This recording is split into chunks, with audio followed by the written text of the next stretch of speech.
Well, one of the absolute duties of a leader is to model the correct behavior and being willing to change and adjust. And goodness, we just came out of a pandemic where we had to do these crazy changes, right? Big changes about all sorts of things.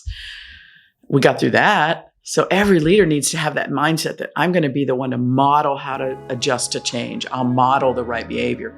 I'll model what I call executive presence. Not every battle has a success story, but every success story has a battle. Hi, I'm Tia Minzoni, CEO and co-owner of luxury private jet company Stella Jets, a serial entrepreneur, a survivor, and your host of the Fight to Fly show. On Fight to Fly, I sit down with the world's highest achievers who share their incredible stories and lessons they've learned on their own fight to fly. Expect to be inspired, entertained, and motivated to break down the barriers between you and your high-achieving success story. Come back each week for a new episode and be ready to empower yourself to give your dreams wings. Welcome to the Fight to Fly show. Welcome to this week's Fight or Flight show. We're sitting down today with Lisa Harrington, leadership coach, CEO and founder of Abide Strategy, and someone who is just making a difference on helping people reach all of their high achieving goals. So the one and only Lisa Harrington, welcome to the show. Thank you, Tia. I appreciate you bringing me on. This is fun. I love your new office. It's amazing. Thank you. Thank you. We had fun designing it. So we're hoping we don't outgrow it soon, but if we do, we'll have to stay here a little bit longer. So that's a wonderful place. I don't know. Thank you. It'll be fun to stay here. Well, I'm glad you came on. I love what you do for the community and for businesses. Before we get started, why don't you tell people a little bit more about you and what you do? Oh, thank you. Yeah, I'm Lisa Harrington. My company name is Abiding Strategy. Abiding is an important word to me because it means that we continue even in the tough times, that we leave a legacy. And so as a leadership coach, I'm trying to help people figure out how to leave a legacy through their businesses. I do strategy workshops and I've written a couple books. And I do a lot of work with the nonprofits in the area. I donate my time for leadership strategy and board development type training sessions. And so I get to know so many wonderful people and see how they're helping the community and the difference that they're making. It's just a lot of fun. I'm an Army brat, and my dad now lives in Texas. My big exciting news for 2023 is he moved from Indiana to Texas, and I can now walk to his house. Oh, I love it. It's wonderful. Or take your golf cart. Or take my golf cart. Yeah, we're in Trophy Club. So we have golf carts. Yeah, it's just, it's wonderful to have him here. So I'm married, have fur babies, but no children. My husband and I have been married almost 26 years. Love it. So what got you into what you're doing now? You haven't always been in this industry, right? No. What made you decide that this was really what your calling is? Well, it is definitely a calling, that's for sure. I was in the insurance industry for 30 years, and what I loved about insurance, property and casualty insurance, insurance publishing, insurance technology companies, I love that because it's such a variety of businesses you get to work with. You know, you really get to meet some amazing people, work with some amazing businesses. And while I was doing that, I found that when I was talking to my clients, I always wanted to help them run their businesses. I would sell them the insurance and then I would say, now, how can I help? And it just became a thing. I ended up being a trainer in several positions. Just they kept gravitating to that, teaching others how to do what we do. And so at one point in 2009, I said, you know what? I want to just teach people all the time. And it makes perfect sense. My grandfather was a minister. My grandmother was a tutor. My mother was a teacher. So it must be in my blood, right? Yeah. And so I started doing training at first, and then I added the coaching about 5 years ago and took it all full time. Love it. So even though I've been in business since 2009 and filed the company in Texas in 2009, just 5 years ago, 5.5, I went full time with it. Yeah. So. Have you seen any changes in what people are needing business-wise since the pandemic? Oh, yes. I know. I'm like, do we want to say that word? How much time do you have? It changed a lot. Yeah. So have you seen that you've needed to change strategies? I know there's a lot of people working remote now that there wasn't before. Yeah. And a lot of businesses talk about hiring issues. So has it changed what you do?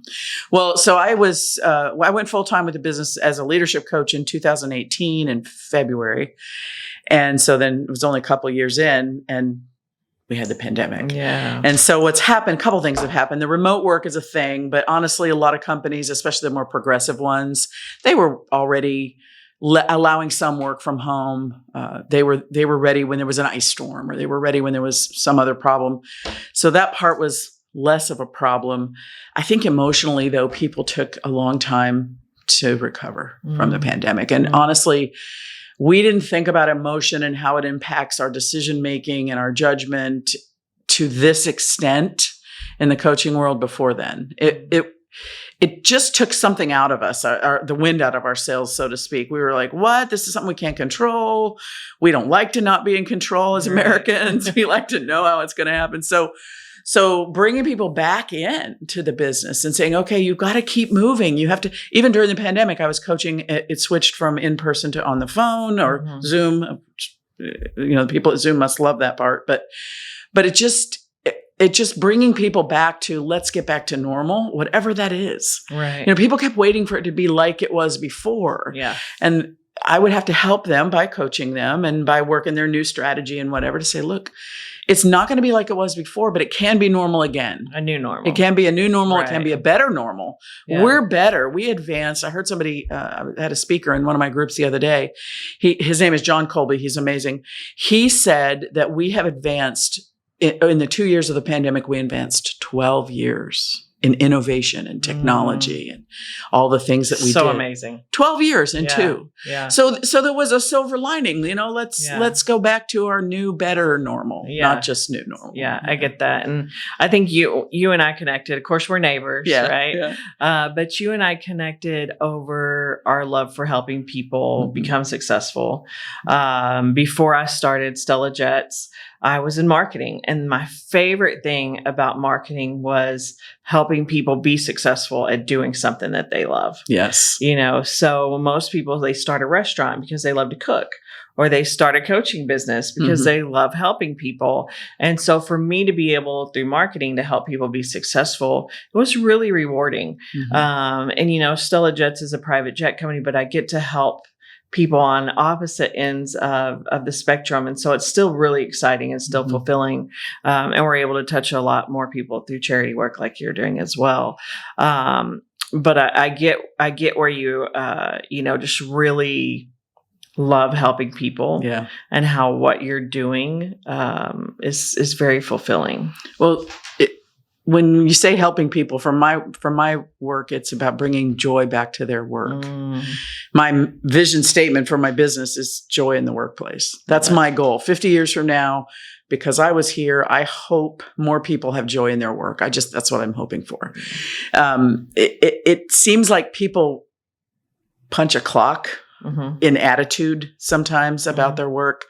And finding a way to get them into something that's fun, or find that fun in every day, it makes everyone more money too, by the way. And I have to help people see that if your people are having fun at work, because most of my clients are executives and CEOs. That's 90% of them. If your people are having fun at work every day, they're going to make you more money anyway. Yeah. So let's have joy in the workplace. And then really the focus of my business comes from a book that was written by Marcus Buckingham. It's called First Break All the Rules. And if you haven't read it, it's amazing. It's an older Gallup poll study that talked about why bosses are the most important linchpin for people to stay at a business. And the longer people stay, the more money the business makes. You got high customer retention, high employee retention, and high profits. They go together. And having fun at work and having joy in the workday, even if it's just for a little bit of every workday, really influenced me to say, that's how I want my business to go. Sure. I want, that book really launched me because I want to help everybody get to that. Life is too short. And my own personal story about that is when I was working for FAIA years ago, a trade association, and I was in the training business then. I was the vice president of education. I was managing a team that would go out and train people on things. And I was sitting in the conference room one time and I was watching a video in research. It was a business video looking at the research, and I was writing notes and getting, a lot of stuff done. And all of a sudden I went, oh, I got to get back to work. And then it hit me. I am working. I was having so much fun. I literally forgot I was at work. Wow. And that moment for me was, I got to do something with this. Yeah. This is how do I get more people to have that sense that I get goosebumps every time I talk about that story because it just changed the direction of my life. It wasn't much longer after that I decided, I'm going to do this for real. And I did it part-time for a while. It was a side hustle until it got going and I figured out how to make it work full-time. But that was my moment. Yeah. I'm really glad that you've made that step to try and help people find more joy in the workplace. It's something that's close to my heart too, because I do have children. I have a lot of grown children. And as they were getting older and entering the workforce, I was scared. I was like, I don't want them to have to go through all the stuff that I went through. Yeah. Be it sexual harassment to just having to do this job. You can't quit. You can't give up because you have kids to feed. And that's what you have to do. And that's how the beginning of my life, my professional life went. Right. And I didn't want them to have to go through any of that. And so, with Stella Jets, it's really important to us. We're very big on energy. I love when our employees come and just say, I've never been so happy walking into a place. I look forward to coming here. My other jobs I dreaded going to. And that's what we want to create in our own little shell here. But with the goal that the people that we raise and we bring up in the company will go out and continue to do that as well. So you doing it on a bigger scale is it's really close to my heart. I love that. I'm also a huge Simon Sinek fan, and I know you probably are too. Yeah, I've met him. He was great. Oh, yeah. So, I hope more people grab onto that and gravitate to it. But let's say that there's a company now, and be it, you're going to talk to the owners or the managers.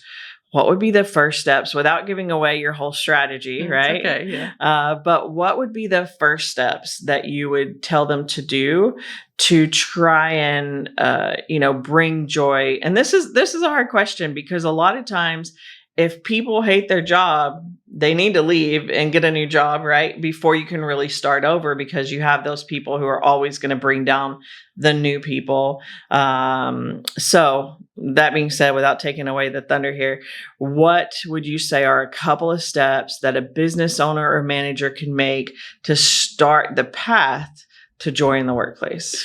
It is a hard question. It differs for every company, but there's some standard things that everybody needs. And one of the things that I do with my Abiding Strategy workshop when we're building an actual 3 to 5 year plan is I ask them to bring in some of their up and comers. I don't make it just the leaders and managers of the company. I say, go to those people that are really involved and engaged. And the book talks all about engaged. First, break all the rules, and also start with why. Get them engaged, and let them help you design what the vision of the company is. What are the values the company should espouse? What's the mission of the company? And let them help you to be involved in that. Mm-hmm. That's one thing, just getting them involved and engaged and included in the decisions that are made. The other thing is, I think communication is key. I like to say that my business is built on the concept of communication management and stress management, and the two go together. So if you're just talking to your people and asking them how they are and sitting them down on a regular basis and finding out, is everything okay, and caring about them, you'll learn what'll bring them joy. They'll tell you. Too much of the time, leaders are still doing the day-to-day work and they don't have time for that visionary stuff. They don't have time to just take care of their people. But a great leader makes more great leaders. And it's your only job. Your job isn't to do the widgets or make the widgets or build the spreadsheets. Your job is to make more leaders in your company. And when they know you care about them, you truly care, they're going to have joy, and they'll tell you when something's wrong. Mm-hmm. Now, you're right. There are some people that'll just never get along in a certain industry, and then you just find a new industry. Mm-hmm. That's different. A lot of times the reason there's no joy is because the boss stinks. And that leads me to my mission statement of my company, because I have all that for me since it's what I do for everybody else. Is it don't be afraid to fire? No. That's Gary V. That's a little scary. Yeah. No, my mission statement is build better bosses. Yeah. Because it all boils down to that. The sure. person you report to day in and day out, it's important that we be better bosses, better leaders, right? Mm-hmm. My tagline is better leaders, better life, because if we're all just better at being leaders, then all of our lives will be better. And better can mean whatever it needs to mean for you, right? Mm-hmm. So I love what I do. I every day, I was in a session this morning with 9 people from a Navajo-owned company out out west in Arizona. And we do a quarterly meeting. We alternate between online, and then I go out there in person occasionally. And we just had the greatest conversation about when they're feeling disconnected and when are they feeling disenfranchised and how do we fix that. And the CEO of the company was in the room with people that were 3 and 5 levels down from him, but he cares enough to sit in that room with them. Yeah. And I just think that's half the battle. Just care. Yeah, that's good. Okay. Who has been, not who, don't say who. What has been the most difficult scenario for you to overcome with one of your clients? Hence the don't say who. Yeah, don't say who. Yeah. I have had to fire a couple clients. I haven't had to, so what happens is people get into coaching with me. They find out that I'm not asking them for their financial spreadsheets. I don't care. The money will come if you do the right things. It's always been my mantra. And so when I get digging into who they are as people, how do you behave? Where are your footprints or fingerprints on whatever problem you're having at your company? Sometimes people back up a little bit and they say, well, no, wait a minute. I need you to fix my people. Tell me what to do to fix my people. Right. Well, sorry, it's two-way street. Yeah.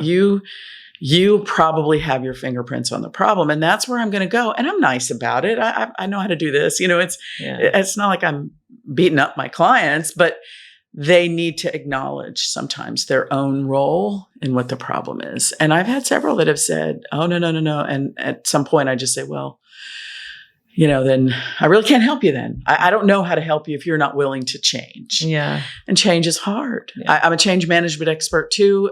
I am a student of brain science. I don't say expert about that. but I know how the human brain works and how people process things and why change is hard. And some people just can't get there. And that's always disappointing for me. I always think, well, what did I do wrong? Some people just aren't willing. And they think they are until they see what really has to happen. Yeah, it makes sense. We did a show with Vin Infante, and he is a psychotherapist and coach. And he used this analogy, and he called it OAR, O-A-R. And it was observation, accountability, and responsibility. And so if people aren't willing to do those things, there's not really much change that can happen. I think that's kind of where you're going with that story, right? Is you can't just have change.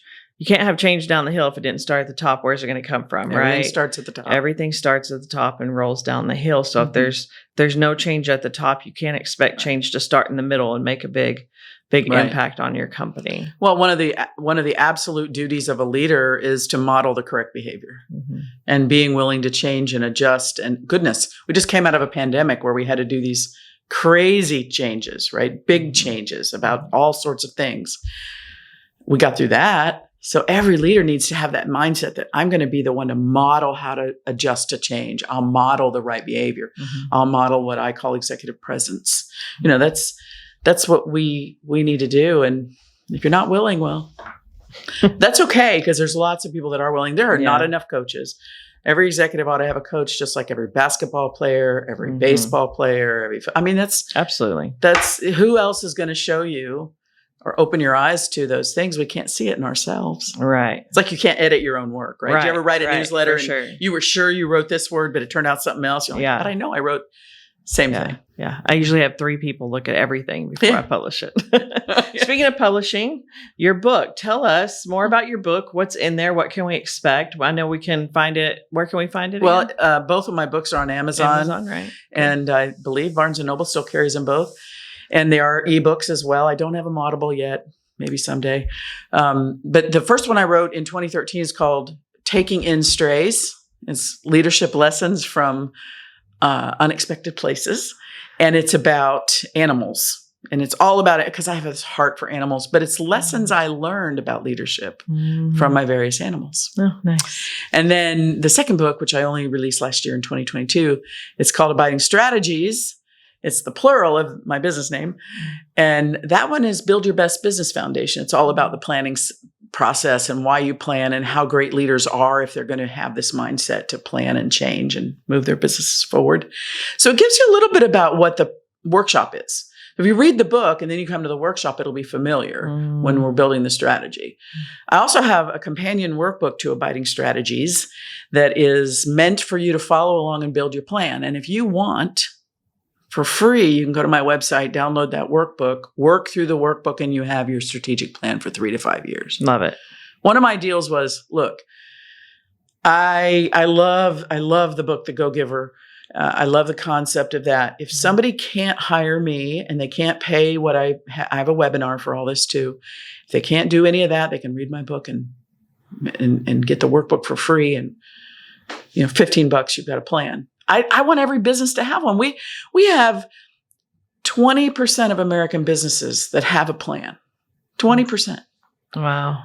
It's crazy because there's a lot of us out there that'll help. There's a lot of ways to do it online or do it yourself. You probably YouTube it, right? Yeah. But why people don't have a plan? And those that do, they stick it in a book and put it on a shelf. And so when in my workshop, we make a poster, it's on the wall. Nice. You're not going to forget it. It's not going to go on a shelf. It's not, because it makes such a difference. Mm-hmm. People can make more money and be happier. And, if you're making more money and happier, you got more joy and it all fits. And we have more business owners now than ever before. I don't know if you know those stats, but during the pandemic, there were more business licenses that were filed and approved than ever in the history of the United States. So I know there's a ton of business owners right now. A lot of them have been successful through the pandemic, but maybe don't have the right strategy to go forward outside of that and are, probably trying to restructure. This is a good time to go on your website and get that and to read your book. And bigger business is changing. Just like we said, you and I want it to change. A lot of people are fighting it and they don't know how to adjust. They've been doing business the same way for a long time. And those businesses definitely need to make a new plan on how they interact and engage and what kind of a workplace they have. And, it's easy for business owners to complain about not being able to find good employees or, not being able to keep employees. It's a lot harder to take accountability and responsibility to make the changes so that you can impact that. Right. And it may never go back to, and hopefully it doesn't honestly go back to the way it was pre-pandemic. It won't. My grandmother worked at the same place my entire life and much longer than that and retired from there. And in her generation and my parents' generation, it was, you stick with one job. You don't want it to show on your resume that you switch jobs faster. And that's just not where we live anymore. No. That is not what's happening now. So I think, a lot of businesses expect loyalty from employees that they've given them no reason for them to be loyal. And when you're employing the generation now and the generations to come, you're going to have to set up a new strategy. So I love what you're doing. I think it's a perfect time for what you're doing. I hope everybody reaches out to you and we get that 20% number up. But tell everyone where they can find you. Tell us again your website. I know your books are on Amazon, but social media, just let everyone know now how they can reach out. Thank you. Abidingstrategy.com. I have a Facebook page for Abiding Strategy, a LinkedIn page for Abiding Strategy, and my personal pages are out there too. And then I also have a YouTube station, I think they call it, and it's Abiding Strategy, so that people can go in and see some of my work on stage, because I do corporate training, but I also do keynote speeches at conferences and stuff. And so they can see me in action a little bit if they go look at that. And send me an email, drop me a note, lisa@abidingstrategy.com. I'd love to talk to you. Listen, 74% of Americans are employed by small businesses. It's only growing. Let's get it right. Yeah. Let's get it right. I love it. Yeah. Well, thanks for coming today. I really appreciate you being on the show. It's very nice of you to have me. Thank you. Stop buying your golf cart anytime at the house. Thank you. All right. Well, that's a wrap for today's show. Thanks for joining us. Thanks for tuning in to this week's episode of Fight to Fly. Don't forget to subscribe for even more motivational content and lessons from high achievers.